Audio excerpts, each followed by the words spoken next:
La docencia frente al avance de la estrategia empresarial.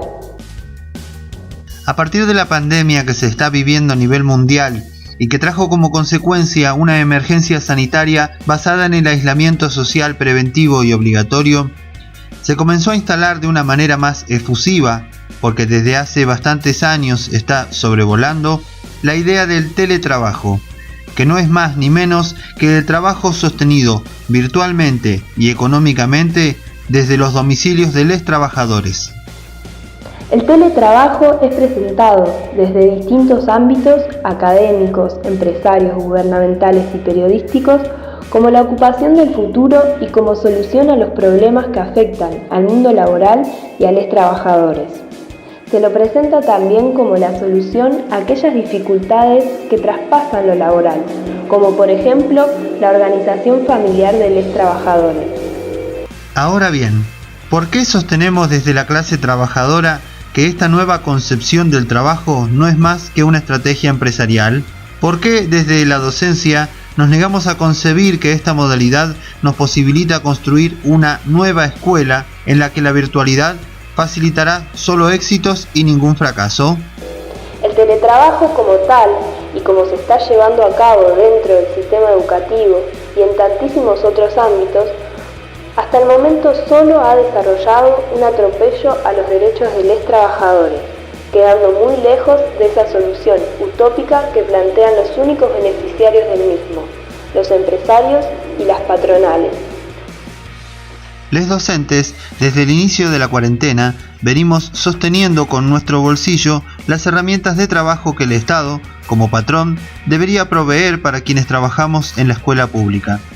Un servicio de Internet que en muchos casos no existe o es deficitario, un celular que soporte los programas que permiten una comunicación sincrónica y una computadora para realizar nuestras planificaciones, las cuales cada vez requieren más recursos tecnológicos que el Estado tampoco se plantea garantizar. Así, el gobierno se despreocupa de esas garantías cuando se da el lujo de hablar de educación de calidad, haciendo crecer el ahorro que ya se aseguró con la suspensión de la cobertura de cargos, pretendiendo responsabilizar a la docencia sobre el funcionamiento del sistema educativo con la falta de recursos y sobreexplotación laboral. Con la escuela en casa, bien sabemos que nuestros tiempos, que no formaban parte de nuestro horario de trabajo, se ven alterados. Pero, ¿por qué no al revés? ¿Por qué no pensar que nuestro horario de trabajo se puede ver alterado por nuestros tiempos familiares, recreativos, de cuidado y las tareas del hogar? ¿Por qué se exige en la virtualidad sostener nuestros deberes como profesionales, pero no nuestros derechos como trabajadores? La vulneración de nuestros derechos laborales frente a las persianas cerradas del sindicato. Frente a esta estrategia para el disciplinamiento que trae medularmente el teletrabajo, la conducción del sindicato mira hacia otro lado. Está ausente, negado, ocultado nuestro espacio de trabajo, que es donde logramos empoderarnos de manera cotidiana.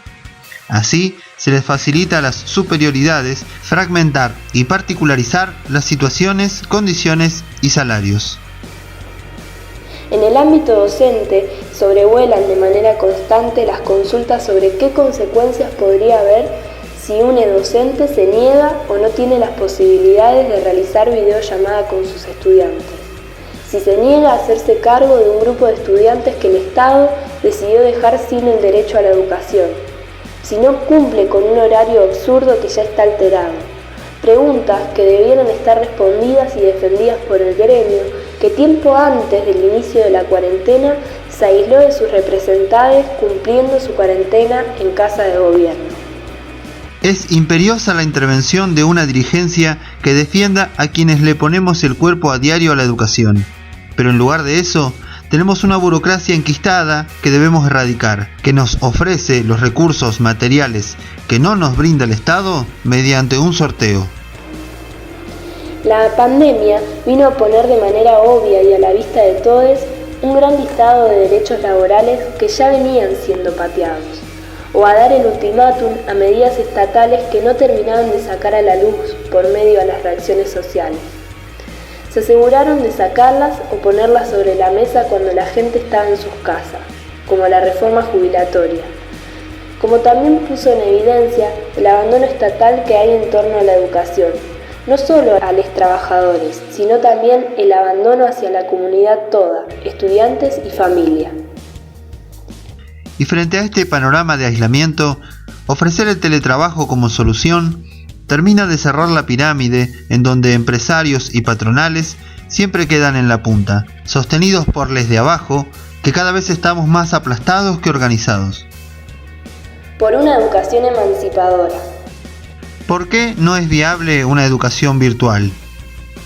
Porque además de no contar con los recursos y herramientas que se necesitan para llevar a cabo un acompañamiento virtual, ni los docentes ni los estudiantes, y dejando de ser educación pública y gratuita, la virtualidad anula cualquier posibilidad de construir aprendizajes colectivos, procesos progresivos que habilitan conocimientos, y todo queda reducido a resultados que tampoco son reflejos de un aprendizaje adquirido.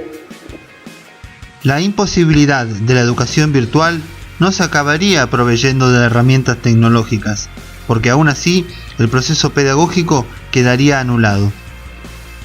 En el nivel inicial y primario, los niños en la virtualidad pierden por completo su participación activa en su proceso de aprendizaje, pasando a ejecutar consignas impuestas por los adultos, mientras que los docentes quedamos en el rol de distribuir actividades sin poder poner en juego ni debates ni recursos que promueven cualquier construcción colectiva, social y reflexiva de aprendizaje, como en todos los niveles y modalidades.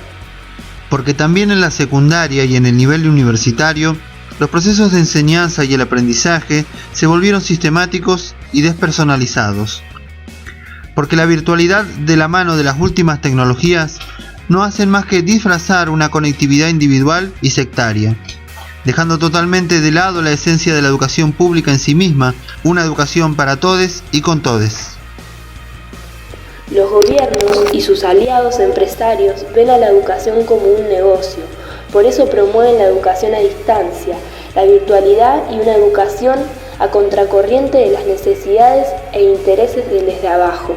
Promueven el avance de la privatización, la mercantilización, el vaciamiento del presupuesto y la injerencia de las empresas en los planes de estudio, la evaluación y las plataformas. Convocamos a organizarnos para ponerle un freno a la educación que proponen este y todos los gobiernos, al avance de las reformas, al vaciamiento de la educación pública, a los ataques contra los trabajadores de la educación. Y nos ponemos en movimiento. Por una educación gratuita a la que todas las niñas y jóvenes puedan acceder por igual. Por las escuelas en condiciones para trabajar y estudiar. Por una educación planificada por los docentes que responda y contemple las necesidades reales de nuestro pueblo. Por nuestros derechos laborales y salario digno.